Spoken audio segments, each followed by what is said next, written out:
Le garçon souffrait de graves troubles psychologiques. Il aimait piquer les gens avec des aiguilles pour s'amuser, pour soigner la maladie de son fils. La mère fortunée a dépensé une fortune pour embaucher un médecin de renom. Après avoir identifié la source du traumatisme, le médecin a ajouté une goutte d'hallucinogène dans la tasse du garçon, dans l'intention d'observer sa réaction après l'avoir bu. De manière inattendue, le garçon était extrêmement alerte. Il a exigé que l'homme en boive aussi. Le médecin a d'abord été déconcerté, mais pour éviter d'éveiller les soupçons, il a choisi de rester calme, faisant semblant d'ajouter une goutte dans sa propre tasse également. Il pensait que son jeu d'acteur était impeccable, mais juste au moment où il s'est retourné pour prendre son carnet, le garçon a rapidement versé la bouteille entière d'hallucinogène dans la tasse du médecin, complètement inconscient. Il l'a bu entièrement devant le garçon, alors qu'il s'apprêtait à enregistrer l'état du garçon. Il a soudainement eu l'impression que son corps s'était vidé. Quand il a aperçu la bouteille vide sur la table, il a instantanément réalisé, mais il était déjà trop tard. La dose était 200 fois supérieure à la norme thérapeutique.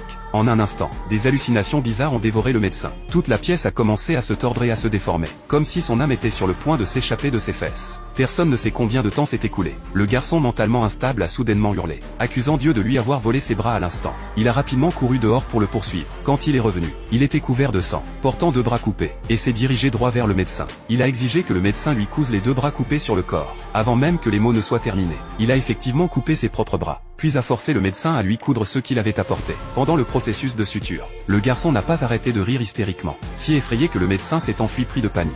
Peu de temps après, le garçon a dû se faire amputer les 2 jambes à cause d'une infection de la plaie. Face à une telle tragédie, la femme riche aurait souhaité pouvoir manger le médecin vivant et boire son sang. Elle a immédiatement dépensé une fortune pour envoyer un tueur à gages éliminer le médecin.